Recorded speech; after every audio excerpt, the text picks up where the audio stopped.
Owen Wilson and Selma Hayek star in Amazon Studios' mind-bending film Bliss as an unfulfilled man and mysterious woman who believe they are living in a simulated reality and must decide what's real and where they truly belong. This February, chase something real. Amazon Studios' Bliss now streaming on Prime Video. From the American Museum of Natural History in New York City and beaming out across all of space and time, this is Star Talk, where science and pop culture collide.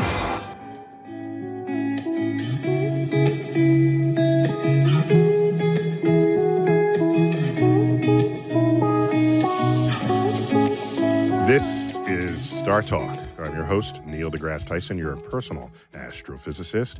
And we have a Cosmic Queries edition, but now it's kind of they're questions that kind of land in their own category. And so what do you do when you put questions together that belong each in their own category? You get a kind of a grab bag, a kind of a Cosmic Curiosities all mixed together. And I got one guy who's a cosmic curiosity himself, Paul Mecurio. Paul. How are you? Well, thanks for being on Star Absolutely. Talk. It's I've been great on to your be- show, Yeah. the Paul Mecurio show, multiple times. Yeah, you were great. Well, thank you. Yeah. You say that to all you. No. You're actually, I didn't think you knew much about science, but I was surprised. You actually killed it. No, I love being on your show because you're curious and your fans are curious, and I like being amid curious people because then I can fulfill my prime directive as an educator. I told my wife that if I had you as a science teacher, I'd probably be doing something in science. Really? Because I do think the message is the medium in some level and the person communicating. And I had this guy, this big hulking, bitter guy who was in it 30 years. And he Bitter would smoke. bitter He teachers. would smoke like, all right, we're going to make a battery today. And they're like, okay.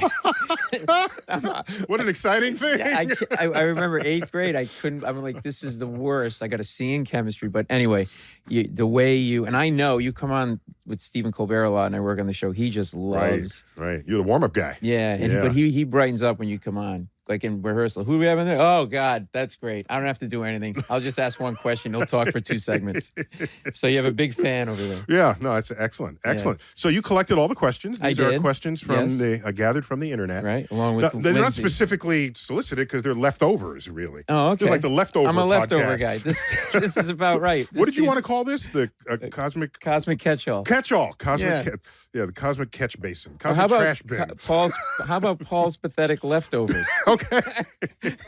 Paul's pathos. Yeah, exactly. All right. They all have mold on them and everything. No. The people, they should be rewarded for asking questions that fit no category. Yeah, and they're very good questions. There aren't enough people like that out there. Yeah. Who walk at a pace that no one sees or understands.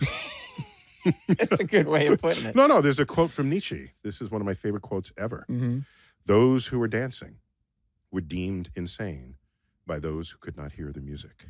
Whoa, that's heavy. Yeah.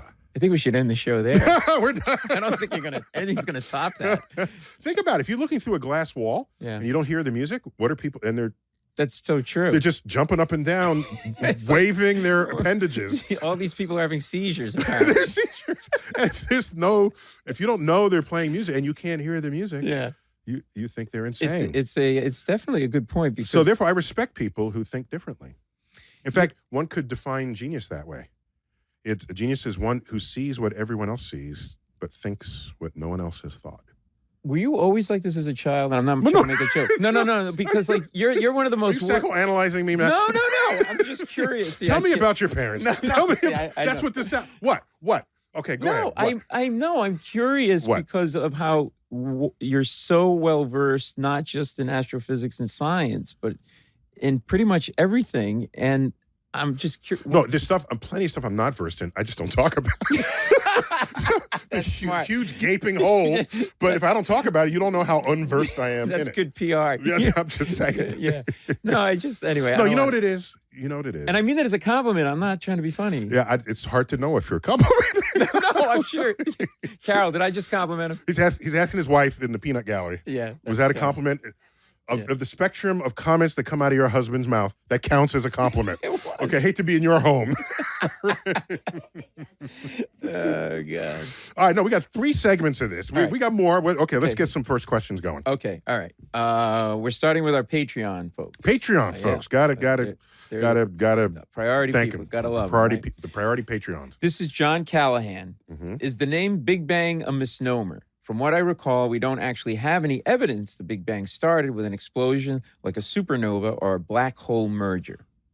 Yeah. So first of all, the Big Bang was a name given to this idea that the universe started in this one primordial explosion.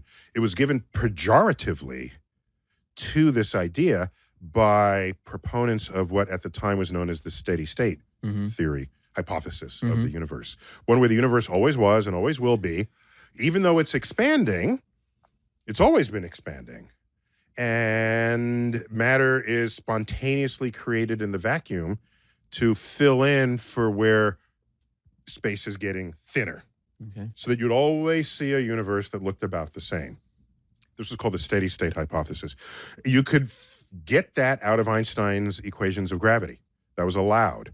But another solution was one where we're either collapsing or where we're expanding. All 3 solutions were allowed.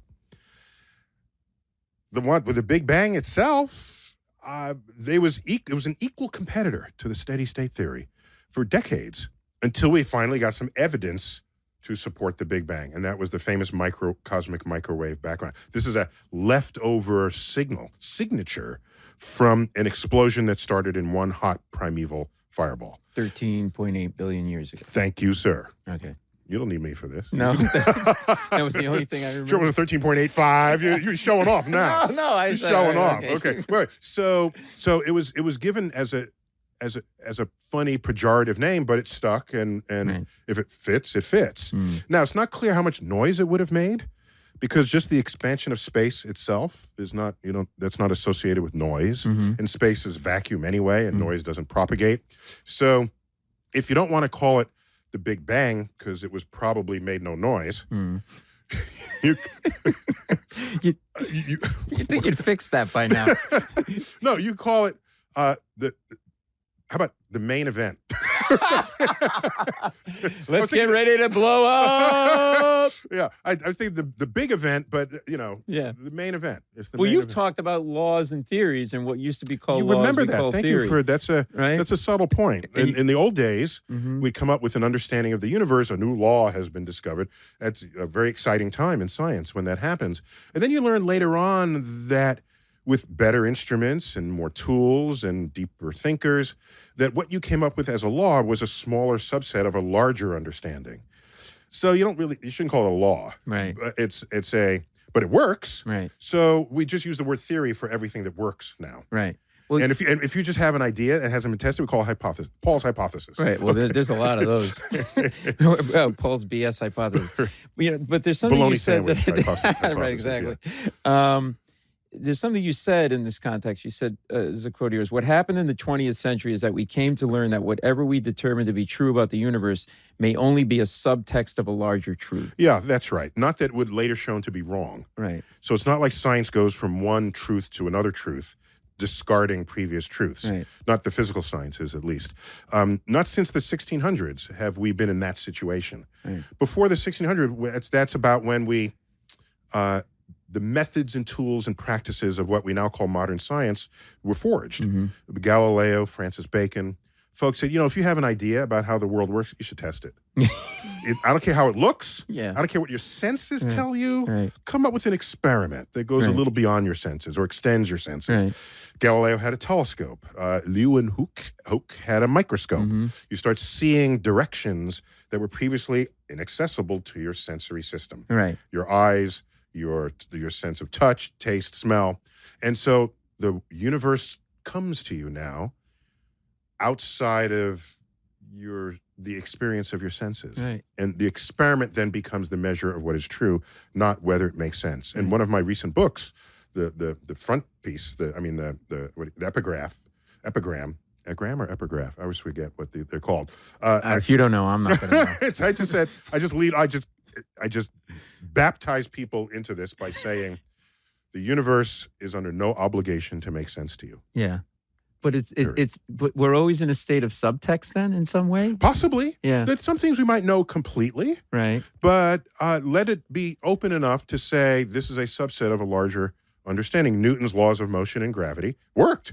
Right. Did he experience anything faster than a running horse? Well, that's or the gravity of the Earth? Right. And so it worked. Right. In fact, it got us to the moon and back. Right. But then we have particle accelerators, and we got move close to the speed of light, and we say, Newton's laws are there's weird things happening. Your knowledge is limited by what you can do at that time in the 18th. Correct. And Einstein came up with his laws, his theories of motion and gravity, and we learn that it's a deeper understanding of reality that still has limits. Right. Where Einstein's theories leave us high and dry? At the singularity of the black hole. And at the singularity of the Big Bang itself. It's like dividing by zero. You remember you're not supposed to do that in math class? Oh, right. Yeah. Okay, so there's a poster that said, probably a T-shirt by now, that said a black hole, the center of a black hole, is where God is dividing by zero, right? Okay, so I thought that was cute. So singularities are now a frontier of string theorists and others who are trying to take it to the next level. Got it. Yeah. Just one other thing on this. Hawking said the boundary condition of the universe is that it has no boundary. Is that sort of what you're alluding That's to a way here? to think about it. I think that's it's an organizational thought for you. Okay, you can say, what is here you go, ready? Holding flat earthers aside, I assume you agree that Earth is spherical. It depends. Okay. Yes. So if I say to you, start walking and call me when you get to the edge of the Earth, you'll say, I'm not going to do that because Earth has no edge. Right. Meanwhile, you can walk forever and never get to an edge. Right. So what are the boundary conditions of the Earth? Is there an edge? No. Right. There is no edge. Right. So you can have things that have no boundaries. They're real. The surface of the Earth is one of them. So if you can have that on Earth, now you go to higher dimensions, and you can just go to whole other places with that, right, and imagine an entire universe that has no edge, right, and no boundary. You can have no boundary in time. If we live forever as a universe, there's no boundary at the other end of time. I got to tell you, I love you. Your job's annoying because there's never an answer at the end of anything. No, we got to no. I take you to places where we don't have answers because that's where things are coolest. Yeah. But there's plenty of stuff we have answers to. No, I know. The age of the Earth, where humans came from. I got this. Okay. Yeah. You know what I like about astrophysics? It's like the names you come up with. Other science, we got the coolest names. Well, wait a minute. Coolest names. Other science, like zoology, whatever, it's like Latin phrases. You have like quark, spooky action, and Big Bang. Who's is this like Beavis and Butthead naming these things? Yes, no, we call it like we see them. Okay, the beginning of space, time, energy, and the universe. Big Bang. We're into one syllable communication for people like me to get it. Okay, there's a region of space where you fall in, you don't come out, light doesn't come out. Black hole. Okay, there's a crater in Arizona made by a meteor. Yeah. We call it meteor crater. Okay, all the other sciences come up with these huge Latin, Greek-derived words. Cretaceous, Paleo, the deoxyribonucleic. You would call it Dinopocalypse. No. I would say big tooth animal. That's what we call it. Maybe make that noise. Make it onomatopoetic. So I think it's why so much of our vocabulary has been absorbed and adopted into the marketing of products. Yeah. Pulsar watches. I don't know if they still make them, but that was a watch. Quasar brand TVs and microwave ovens in the old days. But today, I think it's the third highest category of where you draw names from to name cars. Astrophysics? Yes. Seriously? Yes. So, no, or science leaning astro. So let's start off, okay? All right. Aren't you supposed to be asking me questions? That I got questions. Okay, all right. You want me to go to it? I count you as a questioner. You're two. Okay, so fine. Okay. This counts as Paul's question. No, okay. I can go to Paul's the next question. I'm sorry. Fine. Wait, fine. Do you want me to ask the next question? No, we're doing Paul's question and make everyone pissed off at you. That's I'm sorry. I'm done. That's fine. I'm done. That's fine. I'm done. We go to the next question. So the number one in car names, I think, are names that don't mean anything, like the S class for Mercedes. Just letters and digits and numbers. Right. Okay. The M class and with a number. Okay. Right. Then you have locations. Right. like Yukon or Denali. Telluride. Oh, yeah, these are places that, okay, I think third is like science names, science astrophysics name. And I made a whole list of them. Is that right? Yes, I got a whole, let me read, I got it right here in my pocket. Okay? Okay, give me a second, I gotta pull this up. I swear to God, I'm happy to go to the next question. No, the audience will be pissed off at you. Like, that's fine. I That's got fine. them mad at me. Okay, ready? Okay. Between 1973 and 1975, what had just finished? What did we just finish doing just before that? Getting rid of Nixon? That's true. we just finished going to the moon. Yes. The car called the Apollo. Oh. Yes. What? I forgot about that, yeah. What, you forgot? You that old? It was a Buick? Of course, General Motors, okay?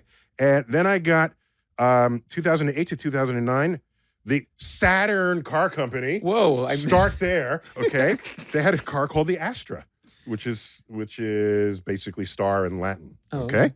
I got that. But this can go on and on and on. You tell me when to shut up. 2005 to current, the Chevy Equinox. I'm taking it. Equinox. Jesus, you didn't know that these, okay? No. Keep going. Here we go. Another one.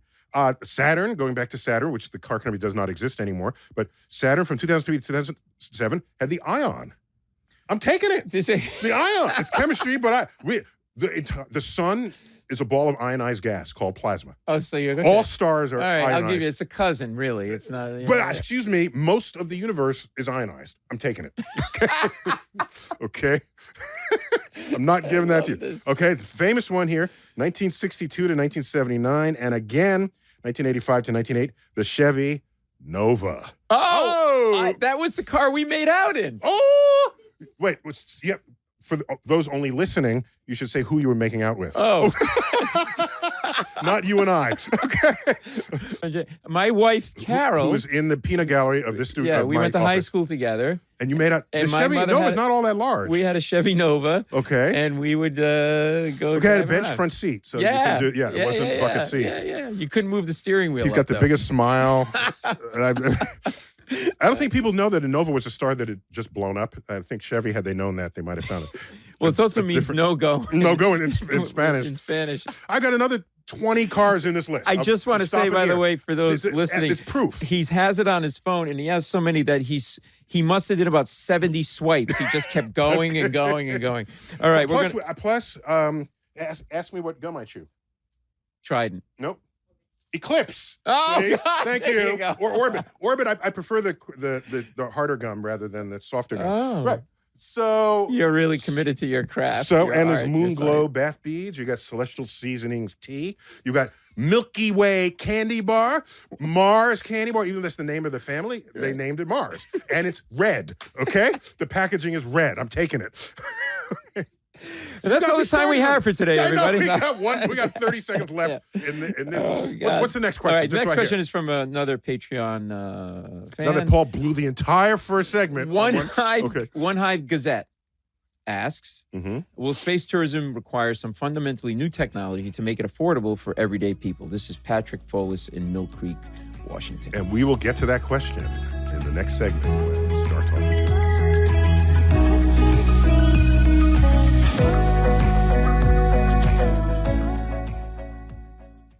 Wondery's American Innovations presents Mission to Mars.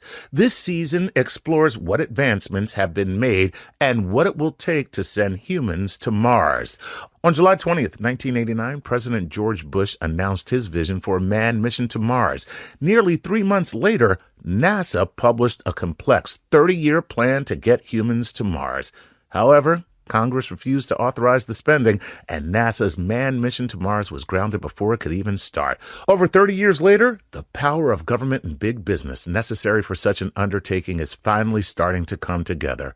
And now, the next chapter of humankind's space race is on. If you're a Star Talk listener, you know that pushing the boundaries of space exploration is always a compelling story, and Mission to Mars brings that story to life. Listen to Mission to Mars from American Innovations on Apple Podcasts, Stitcher, Spotify, or even 1 week early by joining Wondery Plus in the Wondery app. Wondery. Feel the story.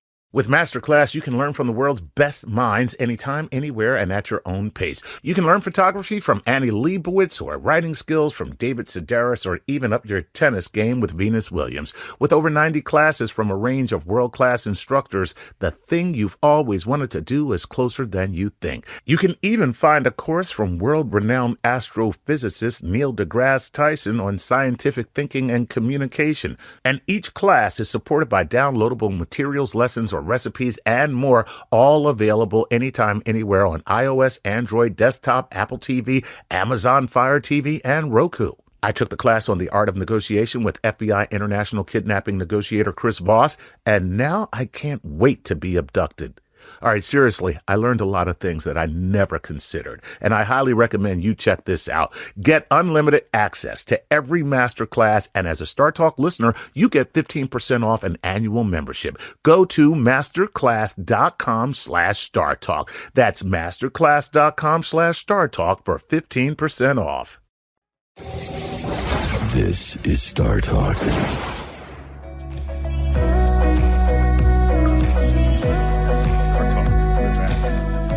Queries edition, where it's really a grab bag. It's Paul's, but Paul Mecurio, my co-host today. Yes. Thanks for being on, Paul. Absolutely. From the Paul Mecurio Show. Yeah, podcast. On iPodcast and iTunes. iTunes. I've been on it several times, Yeah. and it's always fun being on there with you. Thank you. Thanks for coming to help me do thanks Star for having Talk. me. I've been a big fan of the show. It was really like an honor to be asked to do this. And you collected not out of one category. You got the dregs of everybody's yeah, question. but I think it's cool because it's like it's a mixed bag. It's fun, it's not just one topic. You know, and we've got dark matter. I think some of them are the best questions. Yeah. Right? They don't. There's several dark march matter. to a beat of a different drummer. Yeah. Okay. So what We have- you call this Paul's what? Cosmic catch-all. Catch-all. Yeah. There you go. There Okay. you go, all right? So reread that question before Sure. we exited that last segment. This is a Patreon person in One Hive Gazette. Patrick Follis in Mill Creek, Washington asks, will space tourism require some fundamentally new technology to make it affordable for everyday people? Yeah, so that's a really good question. What's interesting about access to space is, if you remember your Econ 101, we think the demand is completely elastic, okay? And an elastic demand would be, if you drop the price, more people will do it. If you raise the price, fewer people will do it. But there's always a demand at a price, okay? That's one of the measures of whether something's elastic. If it's inelastic, it doesn't matter what price you charge, everyone has to buy it, and you can drive some people bankrupt or whatever. Right. But elastic is like most products, you want them to be elastic. Right. It's a healthy economy, Right. okay? So tourist seats have already been sold on the space station by the Russians because the Americans wouldn't do it. And how much were they? They were $20 million. Why wouldn't we do it? Because it was not that's not how we roll. Okay. It's America. Yeah. Not for our greatest of frontier. No, so for example, we have the right stuff. If you can just buy the right stuff, it ain't the right stuff. Yeah, all right, so our okay. image of going into space had some of that, right stuff. You don't want to baggage in sully it, right? Yeah, Okay. you don't sell. Yeah, exactly. I think that was, no one would say that, but I think that was part of. But don't you think it's inevitable that... Yeah, wait, I'm getting there. Yes, right, exactly. sorry. No. Don't apologize for interrupting me. This is New York. If you interrupt me, that's my only evidence that you're paying attention to me. Okay. I'm sorry, who are you again? All right. So you can drop the price. So if you made it 10 million, there might be 10 people who will go up. If you have $1 billion, 10 million is lunch money, right? There are a lot of billionaires today. Yeah. Make it 1 million, then you have all the 100 millionaires. Okay, so as you go down the economic ladder, the number of people who I think would be interested in this would continue to grow. Plus, I bet, I don't know your budget, I don't know what you do on holiday, I'm not going to ask, but I bet you would save 2 years of holiday expenses to go on one space trip. Absolutely. And you stay home and watch TV and all the other holidays when you might have gone to Aruba or whatever. Does my wife have to come? Yes, she's in the room now. The answer is yes. Can I go on a craft called Nova?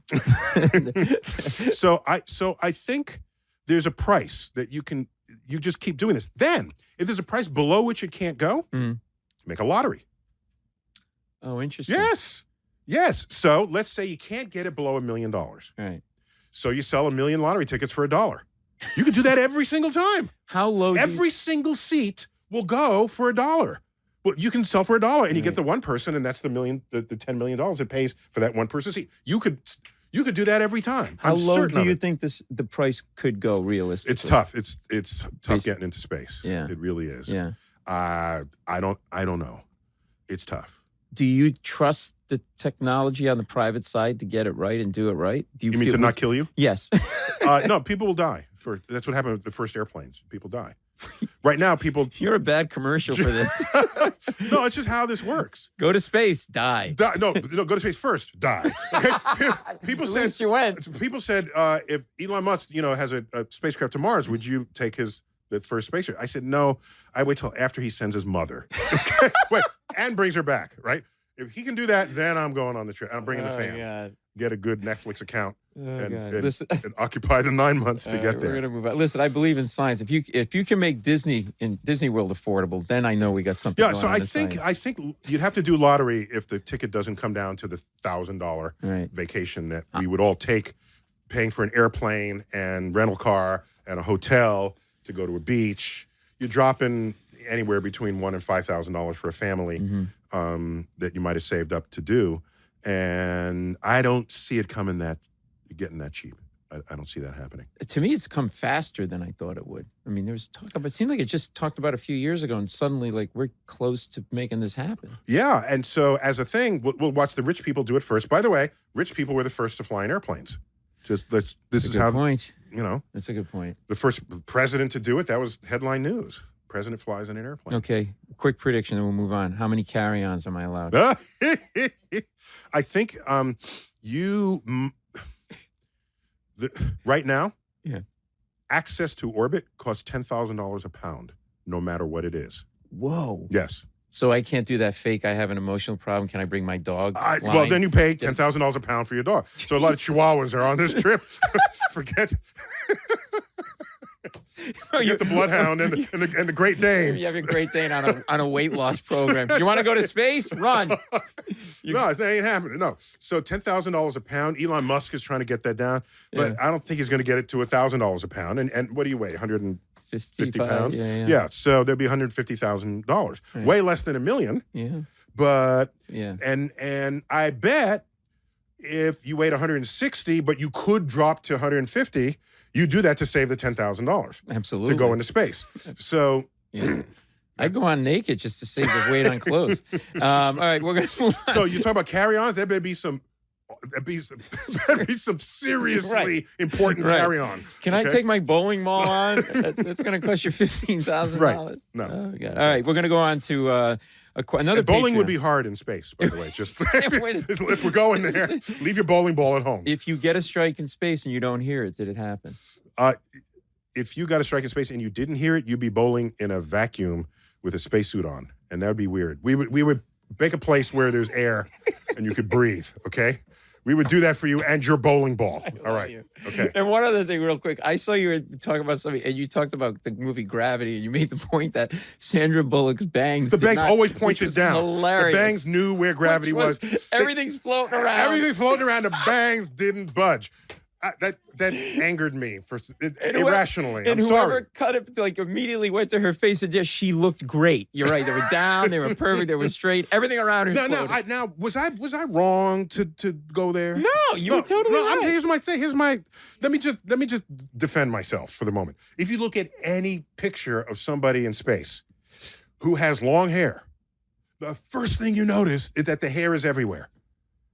That's the first thing. That's a good point. Yeah. The women who go up with all their long hair and they don't tie it in the thing, sticking straight up. Is that why Kelly, the bald guy, he's bald? He wants to keep you guessing if he's in space or if he's on a soundstage. Mark Kelly. Mark Kelly. Mark Kelly? One of the twins. Twins, I forget right? which one. I think it might be Scott. I don't know. Scott. Which one did we interview on Star Talk? We had one of those two twins. Mm-hmm. We had the better looking one, apparently. That's as he introduced himself. Scott Kelly, I think it was. Maybe he had long dreadlocks. I'm gonna screw with their heads. I'm not gonna be a fool in that photo. Exactly. Let me mess with them. All right, so we're gonna go on to another Patreon supporter, One Hive Gazette. This is the same gentleman. This is He's getting two questions in there. All right, okay. Dark matter seems to be a placeholder for unexplained gravitational forces in the universe. Is it possible that our understanding of gravity is incomplete? Could gravity work differently on galactic scales? Not likely. It's an excellent question. First, it's not so much a placeholder. Mm-hmm. It is a placeholder, but it's not. We measure this thing out there and that has gravity associated with it, and we don't know what it is. Come up with a name. Call it something. Call it Fred. I don't care what you call it. It's a thing. Right. It's got gravity. We measure its gravity. It interacts with matter by gravity. Mm-hmm. So we happen to call it dark matter, and everyone's thinking, oh, is it matter? Is it? It's really dark gravity. Oh. Dark matter implies you know it's matter. Mm-hmm. We would label it correctly, just like the Big Bang, we'd have to call it the big event. Right. The silent main movie, event. the main event. If it didn't make any sound, dark gravity is the accurate thing we should be calling it, and we don't know what it is. But we can calculate it with it, and you put it in the equations, and it works. There's a term. Here's the extra stuff, the dark matter. Is it 85% or something like that? Yeah. So 85% of all gravity in the universe is of unknown origin. Gravity that we measure. So, yeah, it could be that we need a deeper understanding of gravity on larger scales, but we have examples of colliding galaxies, and you can run the numbers on it, and regular gravity accounts for that. And then you throw in dark matter to account for some other things that are going on. So we think it's not that. Right. Yeah. How slowly? By the way, there's a sub-cottage industry of people who think we just have to modify gravity, modify Newtonian gravity. And they abbreviated that MOND, modified Newtonian, and they called MOND, the MOND people. You type MOND in Wiki, you'll get all this description of taking Newton's gravity and adding a term to it for large-scale thing. And you can fit a few things, but there's some things you can't fit with it. So we think it's something else that we simply don't know what it is. Well, you said this is something you said. You don't know if it's made of matter. It's a misnomer to send people in thought directions that's not the right path. I don't say it's not the right path. It's you don't want to mislead. You don't want to prejudge what it could be, because then people use the word and then they get caught up in the word, and then the word becomes the thing rather than the idea. Are you a WIMP proponent? A weakly interacting massive particles? Yeah, yeah, sure. The possibility of what role they could play in the universe and do play, sure. Right. I mean, in the universe, astrophysicists, we're open to anything. Is there we are so ignorant of so much stuff. We just take you got an idea, bring it on, and give us ways we might test it, and we'll test it. Is there a process of elimination? Is there are you all crossing things off the list? You want to come up with a hypothesis that has enough detail in your predictions that we can rule it out if we make the experiment.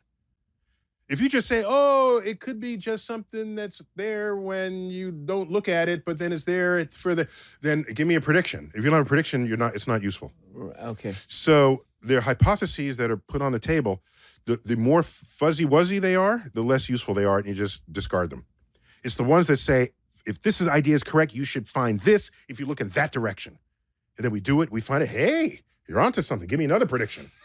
That failed. Right. Okay. Right. Should you modify your hypothesis? And by the way, if your predictions keep coming right, we elevate your hypothesis to a theory. Oh. That's how you get the theory of gravity. You get quantum theory. You get relativity theory. You get evolutionary theory. These are ideas that started out as an hypothesis, elevated to a working understanding of how the universe works that has predictive value. Is it possible that our understanding of gravity is so vague that my bathroom scale could be off, so that I'm actually lighter than I am? That's the part of gravity we understand precisely. Damn. All right. Yeah, I'm just saying. All right. Okay, we're going to move on. By the way, people don't talk about this. Because of the centrifugal force of the rotating Earth, you weigh less on the equator than you do on the pole. Because the Earth is trying to spin you off. And so you actually weigh a little less at the equator. You weigh less here than you do in Canada. Really? Yeah. Not only that, Earth is slightly wider at the equator than it is at the pole, so you're farther away from the center of the Earth. So you weigh less for that reason as well. You also weigh less because you are immersed in a fluid called air. There's a buoyancy that you have in air. Air is a fluid? If it takes the shape of its container, it's a fluid. You can have liquids and gases or fluids. And so fluid dynamics, which is an entire branch of physics and engineering, involves the movement of things that would take. So the movement of water around bridge embankments, the movement of air over the wings of planes. It's all fluid dynamics. So why did I talk about that? Where was I going with this? Because I asked you if the laws of gravity are so vague that my scale could be Yeah. No, sorry. You started. just being an So I'm idiot. saying. So here's how to go on the equator, where you get the centrifugal forces. Right. You weigh a little less than Santa Claus would weigh less on the equator than on the North Pole. Okay. And you also weigh less on the equator because Earth is slightly wider at the equator than it is pole to pole. All right. And you'd also weigh less if you went to a mountaintop because you're farther away from Earth's center than if you went down in a mine, for example. Carol, we're moving to an equator. I want to be able to eat Moving what I to want a mountain on an equator. Now There we're you talking. go. Now you're talking. Pizza every day. Get you 6 ounces, whatever. When we come back with Paul Mecurio on Star Talk, we're going to do more cosmic queries from the dustbin.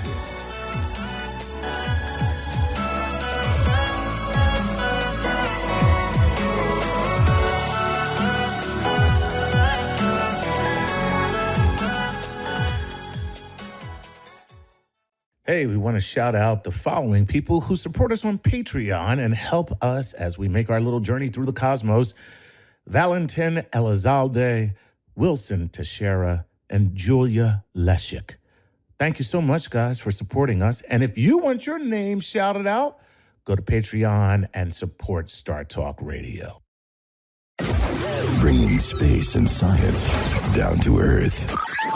You're listening to Star Talk.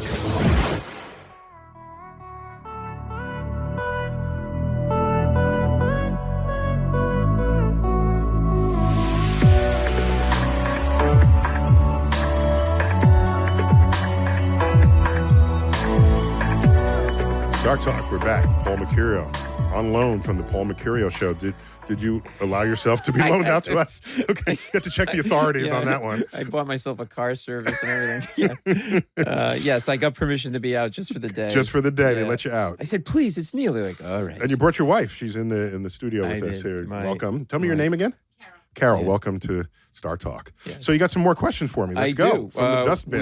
We're sticking with dark matter. This is Kale Honeyset, Instagram. Do you think that once dark matter is discovered and understood, would it actually help in space travel? So I'm going to answer a bigger question than that. Almost. By the way, we've already discovered dark matter. We just don't know what it is. Okay. So what she means there is, once we know what dark matter is made of, okay? We've already discovered it. It's there. Can we then use it, Okay, manipulate by the way, it? But there's a long history of discovering things that we don't know what it is. Okay, this is not a first time you discover something. The Kardashians. What is this? Why am I watching this? Exactly. How did this come How about? did this come about? You That can would be the edit that dark out. matter forces operating on our culture. That's the 85%. That's the 85%. So once we find out what it is, I can say more broadly that practically every scientific discovery there ever was, when you have enough clever engineers and other folks in the pipeline, we find a way to apply it to our everyday lives. In this case, maybe space travel. Maybe we can exploit its existence as we move through space. Maybe we can isolate a dark matter particle here on Earth and use it for, walking through walls. Dark matter doesn't interact with ordinary matter in ordinary ways. In fact, it moves through it as though it's not there at all. It's But a how do we remarkable know thing. that if we don't know what it is? Oh, because we can see. Because we can see. You can log the behavior of things. Effects of things. Okay. Exactly. Okay. So you say, here's this region of space. We don't see any matter. No light is coming out, except stuff is getting attracted to it. Must be. It's stuff that moves through it unimpeded with its speed. So I'm attracted to it, yet it's not slowing me down. I'm not plowing into anything. Right. So dark matter and, quote, regular matter can move through each other with no effect at all. So maybe that's how you make ghosts. Maybe these are the spirits of all the dead people. Do you lifted up believe in? into the Do you believe in universe. any of that? No. Okay, next question. But what, Okay, there's been about 100 billion people ever born on Earth, maybe a little less, like 80 billion. Mm. So, and we got about 7 billion here now. So let's 80 billion minus 7, what did it get you down to? So that's 73 billion ghosts out there. So first, that's a lot of ghosts. People said, oh, do you believe in ghosts? No, because there'd be so many of them. There'd be 10 times as many ghosts as there are people. You'd have to have it's like, that'd be so high-rises. annoying. wait. It's like, get out of here. I'm busy. Everywhere you turn, there's a ghost. There's a ghost. Enough with the ghosts already. Great Caesar's ghost. God, I don't. So, where was I? Before you keep We were distracting talking me about with all 70 million this. ghosts. 73 million ghosts. So here's the thing. The total number of humans ever born doesn't amount to that much mass. There's way more mass in the universe in dark matter than ever could be equaled by the ghosts of dead people. So you can't appeal to the ghost of dead people or lost socks in the washing machine space-time continuum. Jerry Seinfeld thing where the sock is up against the dryer wall and trying to get out. All right, next question. Okay, all right. What do you have? By the way, on this dark matter thing, real quick, the idea that you can't define it, we don't know what it is, that's a good way to scare kids. Like if you don't go to bed, dark matter's going to get you. You'd like freak them out. Oh. Did you ever think about that? No, I didn't. All right, Do you okay. have kids? Yes, we do. How old are they? I'm not sure. I try not to get too close. Okay. We're gonna move away from dark matter. We've done a Okay. few of those. This is from Mike Parker, Facebook. When something explodes in space, as is shown on numerous TV shows and movies, is there really a shock wave in a vacuum? So, good question. That was Okay, mine. so this person clearly knows there's no sound to move. You only get a shock wave if energy is moving through a medium. Okay. And so, Example of a medium. Being, anything. Okay. Yeah. Anything. Okay. That's how bombs work. A bomb works because it creates a shock wave that moves through air, then walls, then your flesh. Ghosts. Okay? I haven't seen experiments on ghosts yet. There's 73 million of them. You should get on it. No, billion. A billion. Sorry. Wow, I screwed that up. Sorry. Go ahead. So it goes through these mediums. And so generally in a supernova, which is some of our best shock waves in the universe, the star that was once there had shed a lot of gas into the vacuum of space. And deep down is where you get the explosion. And so the explosion happens, sending a shock wave rippling through the gas that it had spread out into space. You see these beautiful photos of these terribly disturbed gaseous regions. The shock wave had blown through it. By the time it gets out the other end of the material, then the shock wave can't propagate. So what it does is it accelerates particles at the end with that leftover energy. You get very high-moving, fast-moving particles. It's a fun thing. Is this where Newton's third law comes into Newton's effect? third law always comes in. Oh, just there, but not with you? Yeah, Newton's laws apply everywhere at all times. All times? Yes, Okay. yes, My yes. my butt is pushing down on the seat. And it pushes back. Oh, up. exactly. So you have this energy moving through, and it needs to manifest. And at the edge of the gas, you get this acceleration. It happens at the edge of the sun as well. You get these accelerating particles at the edge of the sun. It's very cool. Really? Yeah. It's part of the solar wind, actually. Does any of the stuff that happens on Star Trek, is any of that true? Because, I mean, I learned Klingon, so I hope it's not a waste of my time. You did learn Klingon. You're in the club. Wow. No, I didn't learn Klingon. I said, no, I'm going to use my brain for other things. Wow. I knew enough back then that's how I should be using my brain. All right, we're going to do... Oh, by the way, the photon torpedoes, or the phasers, the ship phasers that shoot forward, if they're directing their energy to the ship in front of them, you should not see them from the side. Oh. There's no energy coming out. It's from like the side. when the speedometer's on your windshield in a really fancy car, you can only see it straight on. This because it's well, okay, that's because it doesn't let you see it from the side because it's in a cylindrical cavity. Oh, the digital ones. Oh, so what they do is they have a polarized screen, so only the driver would see it. You can do all that, but that's not why this is the case. When you see a laser through the air, it's because particles in the air are reflecting the laser light to you on the side. Right. But if it's Starship against Klingon ship in the vacuum of space, and you send a light beam forward, you have no idea the light beam is there. Got it. Yeah. You said that about Rudolph's red nose, that it doesn't emit light, it's reflecting. Oh, it would reflect light, but we can allow it to emit light. Why do you know everything I've ever written or said? This is a little spooky. I'm just supposed to know stuff. This is If I'm gonna- if you're bordering nice- on. I'm sorry. This is bordering on. What's the word you have? Groupie. Anal? No. No, I'm interested in your stuff, and I feel like I should know something if you're nice enough to have me here. All right. What's your by the name way- again? Are we Okay, going? we're at the 5-minute mark, which means we have to go into Speed? lightning round. Okay, here we go. Okay, so that means I will answer every question And I will say nothing. with a sound bite. Okay. Okay. And then I will move to It gives the me next training for when I'm on the evening news because they only want sound Okay. bites out of me anyway. One. Okay, let's I hit feel the like bell it's a works. game show. This is for a car. There we go. Okay. Okay, Brian Amaral, Facebook. Hi, Neil. Can you please talk about why scientists are so intent on catching neutrinos on Earth and what they can tell us about the universe? Thank you in advance. Excellent. So every nuclear process that goes on in the center of the sun and the center of every star, every nuclear event that happens has neutrinos associated with it. So for every hydrogen atom that becomes helium, becomes a helium atom, there's a neutrino emitted. And neutrinos are hard to block. In fact, they exit the sun without any trouble at all. And so neutrinos are the signposts of intense nuclear activity wherever you happen to be looking. And we think that there's a neutrino blast from the early universe when the universe was formed. And we want to create neutrino telescopes that could see that. This would be, for neutrinos, what the cosmic microwave background was for the Big Bang. And the rest of our understanding of the Big Bang. This would take us even farther back in time. So neutrinos, they're where the action is. I'm sorry, that's not the correct answer. Okay. Thank you for playing. Okay.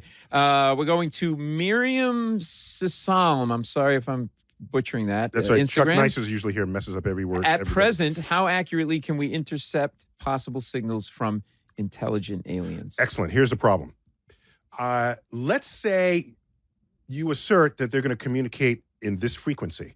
So now you build a particular frequency. Now you build a telescope. Doesn't it matter on their cell plan? What they It's have? exactly. International. Is it 3G or 4G? So now I'm going to listen on that frequency, but which way am I going to point the telescope? I'm going to point it this way. Right. Suppose they're giving me a message on a different frequency. Well, I could listen to that. Well, how about a different frequency from that? Suppose they're not in that direction. Suppose they're behind you.